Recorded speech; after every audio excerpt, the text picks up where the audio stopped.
Hello there, I'm Woolly Wormhead and welcome to my channel.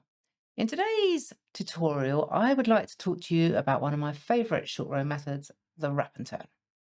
It is a bit of a classic.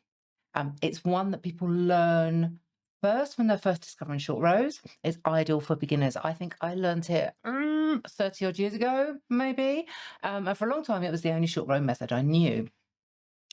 Um, in recent years, we've had more short row methods be discovered, invented, shared, which means we've got a wider choice now. And we've got different methods that we can use in different places, in different situations, in different constructions, and different methods that can suit our different knitting styles and tensions. Right. I still, though, return to the wrap and turn time and time again for certain types of projects with good reason. Apart from the fact that it is an easy short run method and it's really good for beginners, I find it incredibly versatile. So, one of the things I like about it is that it's a double-sided short row method, i.e., it doesn't have a right or a wrong side. So, let me just kind of like show you an example of what I mean. This beret is a sideways knit beret. It has short rows that shape the crown, and it also has short rows that shape the brim. Now, on the crown short rows, these are worked on the right side of the work, and when I come across them and pick up the wraps, I do that on the right side of the work. The ones at the brim edge, because we're coming on return rows, they're worked on the wrong side rows, but when I work across them, I pick up the wrap from the right side of the work. So that's what I mean by it being double-sided, because it's literally just a loop that goes around a stitch, and I'm going to show you what I mean by that. We can pick it up from either side. That makes it versatile. It also helps it blend into a lot of different stitch patterns. It means that we can work it around lace and we can work it around all sorts of other kind of like stitch patterns. I mean, God's stitch, I still prefer German short rows, but for just about everything else, especially when I'm working flat on a sideways knit hat, I love a wrap and turn. The other thing that I really like about it is that because of that versatility, that it's just a loop around a stitch, we can get playful with it. I have a bit of a kind of like saying that people have probably heard me say, especially if they've been to any of my workshops on hat design and stuff, is that when it comes to shaping, especially crown shaping, because that's, hat's my thing, so that's my language, that's how I develop and understand techniques. If you can't hide the shaping, make a feature of it. And you can do that with a wrap and turn short rows. I've got some swatches here that I'm going to show you what I mean by how you can make it into a decorative thing and how you can pick up the wrap in different ways. All right, so there's a lot to kind of cover. I'm going to show you how to do wrap and turn on stocking stitch, reverse stocking stitch, and garter stitch. I'm going to show you how you can pick it up from either side of the work and what it looks like when you pick it up consecutively, the correct way, and when you pick it up consecutively in a different way. All right, so let's switch to the overhead. Let's get started on the first swatch and let's learn about wrap and turn short rows. Okay, so here we are with a swatch of stocking stitch with a garter stitch border all the way around. I'm working in a kind of like mixed green variegated yarn and I have my trusty Carbons DPNs. Now what I'm going to do, I'm going to start by making a regular wrap and turn so that we can look at how the yarn wraps around the stitch, and then we're going to explore some other things about this method. So we're looking at stocking stitch first. Okay, so let's work across a few stitches. And I'm going to put a wrap and turn on that stitch. So this will become the short rowed stitch, okay? Now, when we make a wrap and turn, the one thing that we need to keep in mind is where does the yarn need to be for the return row? Okay, because that then avoids us adding in extra wraps or strangling the stitch too much, because that's something that can happen, all right? So we know that the return row is going to be purl stitches because we're working stocking stitch. So to wrap the stitch, we need to bring the yarn forward first. We slip the stitch over and then we take the yarn back and then turn. Okay, that stitch has now been wrapped and we slip it over that way, maintaining the orientation, and we are ready to knit across here. Now, let's take that stitch back. Some people slip this stitch over before turning. It's entirely up to you. I find it more comfortable this way, but give it a go the other way if it works better for your knitting style and your tension, all right? I do it this way because I'm an English thrower and I drop my stitches very easily because everything goes flying when I'm knitting. So it helps make sure that, I don't drop any stitches. So turn that over. And then I'm going to purl these two, and then these ones are knit because they are part of the border. And I'm going to make sure that I don't strangle this stitch too much. All right.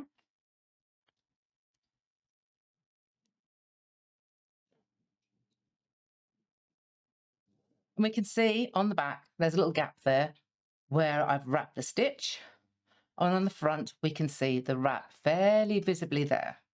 All right. What we're going to do now is we're going to come across and we're going to pick up that wrap and we're going to knit it with its stitch. So because this is the right side of the work, we don't want this wrap visible from the front. We want the wrap to go towards the back so the short rope can be as invisible as possible. So we pick it up, we put it onto its needle, and we knit them together through the back of the loop. And I'm going to put another short row on this stitch so we can come back and have a look at this without knitting the entire row. So bring the yarn forward, slip the stitch, take the yarn back, turn, slip it back over, and we have now wrapped that stitch and we're going to knit across.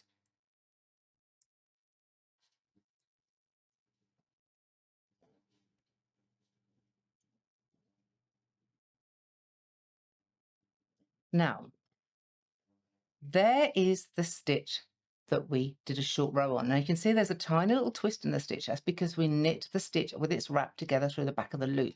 That is the easiest way to hide the wrap in the wrap and turn, but it does put a twist in the stitch and there is a way to avoid it. All right, so let me just undo that return row that I did and show you how you can avoid doing that little twist into that stitch there. All right, so I'm going to unpick this, take us back to the short row point. Whoop. Try not to get into a mess here.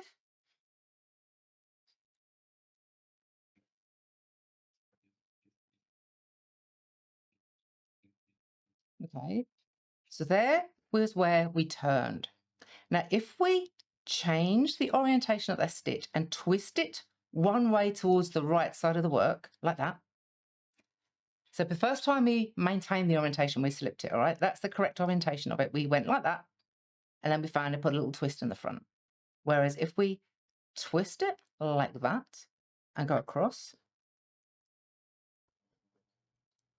back to the end, back to where we were, and then we're going to knit across it and we will find that that wrap and turn is no longer twisted. So let's knit across to that point where we're going to knit the stitch together with its wrap. Here we are. We pick it up from the front, put it onto the needle, we knit them together through the back of the loop, and then we knit the next stitch. And there we can see that the short rowed stitch hasn't been twisted. It was twisted down here, okay, but it hasn't been twisted there. So that's a little handy little trick. I'm going to put another short row on here. So let me just stop there. I'm going to put another short row here because I want to show you something else you can do with this. Bring the yarn forward, all right? Remember to do this because we want the yarn at the back for the return row, which is going to be a purl. Slip the stitch, take the yarn back, turn, slip it over. I mean, it doesn't matter for this particular trick that I'm going to show you which way you do it. So I'm going to just slip it main way. You can actually slip it different ways because it's going to do different things. Go back.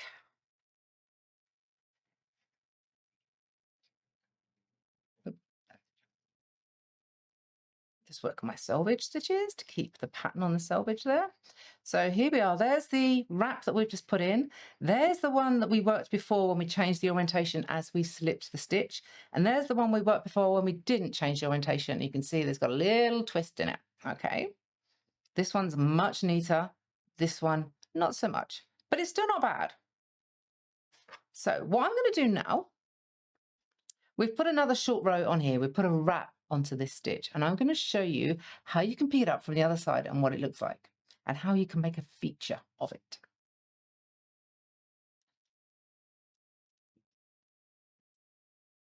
I'm going to deliberately pick up the wrap from the wrong side of the work.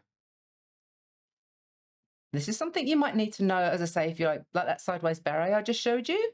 It's helpful to know how to pick up the wrap from the other side, because normally when we're working on the right side, we pick it up from here, but sometimes we might want to pick it up from there and put it on there. Now this one, we could knit them both through together through the back of the loop, or we could knit them together through the front. At this point, we're going off piste and we are doing something decorative for the short rows. So I could say to you, whatever you want, be consistent with it. I'm going to knit into the front and I'm going to knit across just a few more stitches. And I'm going to show you that it's pulled a little loop here across the front. That's the wrap that sits across the front there. If we were to repeat that, it would make quite an interesting pattern. If we were to knit them together through the back of the loop, it would also make another pattern. Let me just grab this swatch here and show you what I mean. So this is, let's get in frame, sorry about that. This is a mock of a crown of a sideways knit hat where the short rows are worked consecutively all the way up. So these ones have got a little twist in them, but because they're all worked consecutively, it's part of the feature of it being the crown shaping. They were just worked the regular way, the first way I showed you. Here are the short rows that have all been worked where they have been picked up, the wrap has been picked up from the back and they've been knit together. And look at that lovely chain effect that you get there. Okay, so this is one of the things that you can do to start to experiment with the short rows, with the wrap and turn in short rows, is how you pick up the wrap, how you knit it together and stitch, and see what kind of effects you can do. Because if it's something for a crown shaping like this, like a sideways knit hat, why not make a feature of it? Why try and hide it when you can do something really interesting like that and make it look rather nice? I mean, in this beret, I did want to hide it. They are actually sat next to, you can see them just about there, this line of eyelets that go up, deliberately trying to hide them in there, okay? But you might decide that actually, you know, especially if it's a plain sideways beanie that you're trying for the first time, you can play around with it. This doesn't work as well if you are working them in a garment or somewhere where they're not worked consecutively, because then they'll look a little bit untidy. This one here, that loop on its own, not looking so pretty.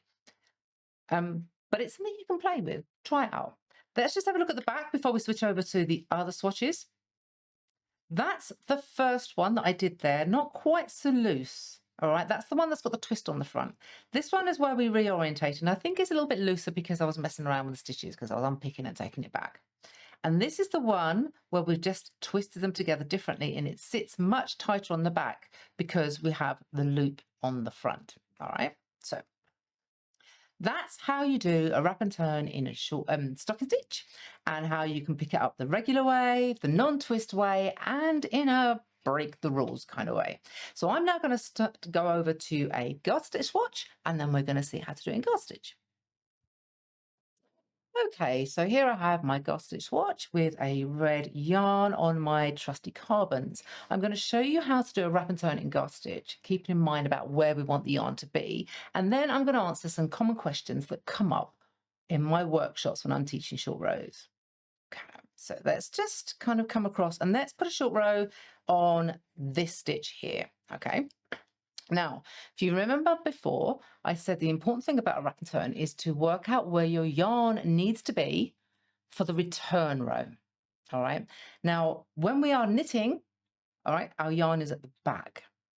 So if we were to do the same thing that we did before, bring the yarn forward, slip the stitch, take the yarn back, and then slip the stitch and the yarn's in the wrong place. So then we take it back. If we do that, we end up strangling this stitch.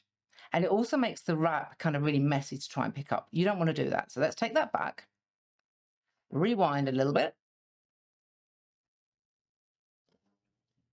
The easiest way to do this, to make sure that the yarn is in the right place and to make the wrap as smooth as possible, is to slip the stitch first, bring the yarn round after you've slipped, and then turn and take the stitch back, and our yarn then is ready in the right place to work back towards the end of our swatch. So wrapping in garter stitch is easier than wrapping in stocking stitch. Now, some people would argue that you don't need to pick up the wrap in garter stitch. Some people say you don't even need to do a short row method at all. You do need to do something, otherwise you're going to get a hole somewhere. But whether you pick up the wrap or not is a personal knitting style and personal tension issue. So when I do it, I tend to get a little hole because there's a hole there. I'm quite a loose knitter, as I say, I'm an English thrower, I'm a loose knitter, and I actually don't like the effect that it gives me. But let me just knit across and show you what that might look like.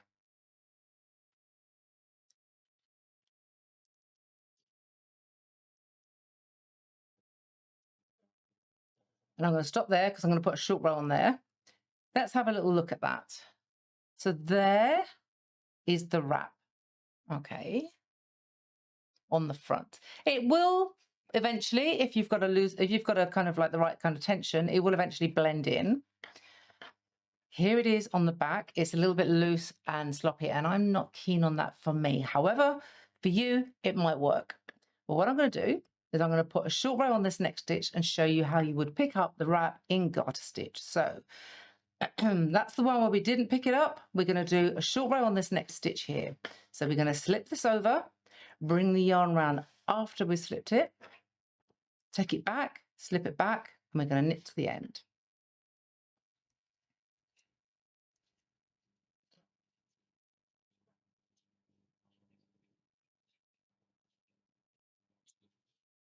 Okay, so we are now ready to knit across and pick up the wrap and see what it looks like.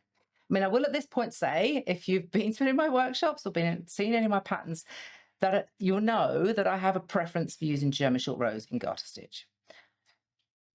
They are, especially for my short row colourwork patterns, they are quicker to work. But there are benefits to the wrap and turn in this method. It's up to you to try them out and see which ones you like. I'll link to the German short row tutorial that I've got. So, assuming this is the right side of the work, we're going to pick the wrap up from the front, put it onto the needle, and then we're going to knit those two together through the back of the loop. I'm going to put another short row on here so that we can return and have a look what that looks like when it's worked over.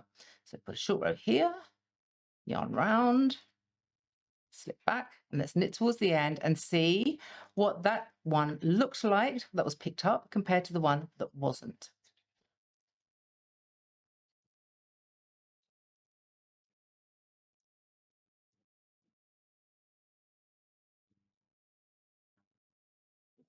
Now let's have a look at that. For me, I prefer, there's the first one. Okay, it's there. Let's pull my other needle out. There's the loop that we didn't pick up from the wrap.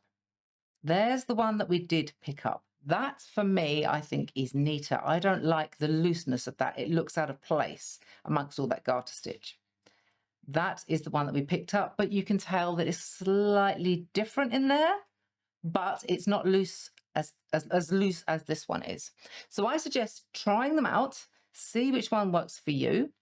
You may find that a different short row method is better for you in garter stitch. That's my personal preference, but you also might find that you're somebody who has really nice and neat tension and you can just wrap and knit across and they don't notice. Try them out. That's what the point of these are, right? For you to learn and find out what works best for you. I'm now going to switch over to the reverse stocking stitch swatch and we're going to have a look at how to do that. Okay, so here we have our swatch for reverse stocking stitch in the same green that I use for the stocking stitch swatch. I have got a garter stitch border on this, same as I did on the other one. So I'm going to knit 2 stitches to start the border, then I'm going to purl a couple across, and then we're going to look at how we work a wrap and turn on reverse stocking stitch. Now we've got to keep that same thing in mind, i.e. where does the yarn need to be when we work the return row? So let's stop there. Let's put a short row on that stitch. Now we know that we're going to be working knit stitches on the return row because we're working stocking stitch flat. So that means that we need to make sure the yarn is on this side of the work, which means we need to take it back, slip the stitch, bring the yarn back round again and turn, and then we slip the stitch over and then we knit towards the end. If you're wondering what I'm doing with the selvages, I'm doing a slip stitch selvage. That's why I'm purling the last one. It does this lovely little chain along the edge here. I've got a video for that. So now we're going to knit across or purl across and pick up the wrap. So there's the wrap on the wrong side. There's the wrap on that side. Now, what we were saying before about when the stocking stitch example about where you pick up the wrap and what I talked about at the beginning. If we are working our short row on the wrong side and this is the right side of our work, then we need to pick the wrap up from this side here. All right, so we need to pick it up, put it on, and purl it together with its stitch. So that way then the wrap is left on the back of the work. We can see it's not there, it's here. All right, let's work another short row and try it the other way. So we have to take the yarn forward, slip, bring it back, turn, knit towards the end,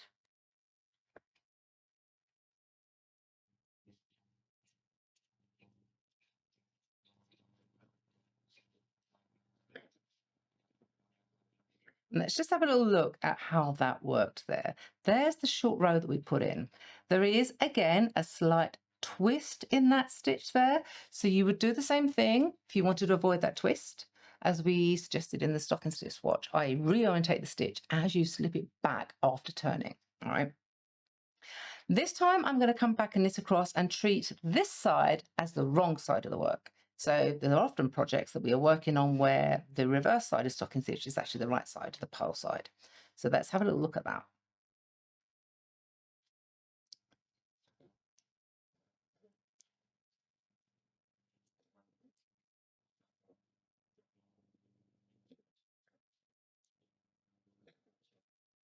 So this is the right side of the work, so we have to pick the wrap up from this side, put it on, and then we purl them together through the front of the loops. I'm just going to purl across a little bit and show you what that looks like. So that has disappeared fairly well into the fabric. That is the back side of the wrap and turn that was for the right side of the work here. Okay. This is the one for the right side of the work. And there it is on the back. So you can see there's kind of a little awkward bar there across because we twisted the wrap with its stitch and we knit it through the front of the loop. So it tightened it up a little bit. Okay, so that's how you would do it in reverse stocking stitch. Let's just do that one more time. Let's put a short row on stitch here.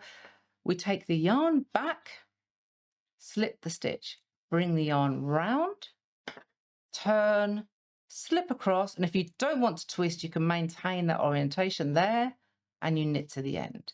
Actually, let's just knit across that one where I've slipped it so we can have a little look to see how different it is, because it worked nicely in the stocking stitch swatch, didn't it?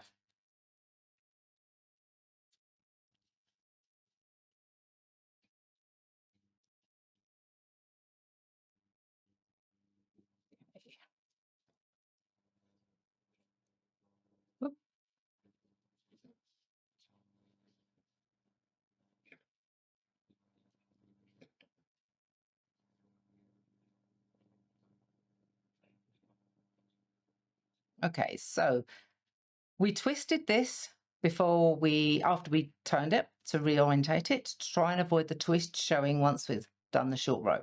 This is the right side of the work, so we're going to pick the wrap up from there. Okay, let's grab that. Come on.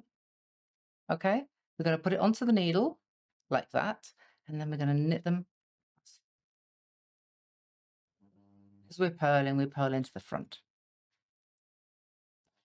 And let's have a little look at that. So that's neater now than the one that we did before. It lays smoother, all right, than that one did there. That one is the one, obviously, where we did it on the other side. Okay, so that's how we do it with reverse stocking stitch. I feel like I've just given you a whole load of information about wrap and turn short rows, and yet we've barely touched the iceberg. There is so much to them. All right, we have covered how to create the wrap and turn short rows and keeping in mind where the yarn needs to be for the return row, because that's the important bit to make sure we don't overwrap our stitch and strangle it. We have looked at how you can reorientate the stitch to avoid any twists. This is particularly helpful if you're working the occasional short row in a garment and you want it to be invisible. We've also looked at different ways of picking up the wrap, especially in stocking stitch fabrics, so you can get something playful and decorative out of it.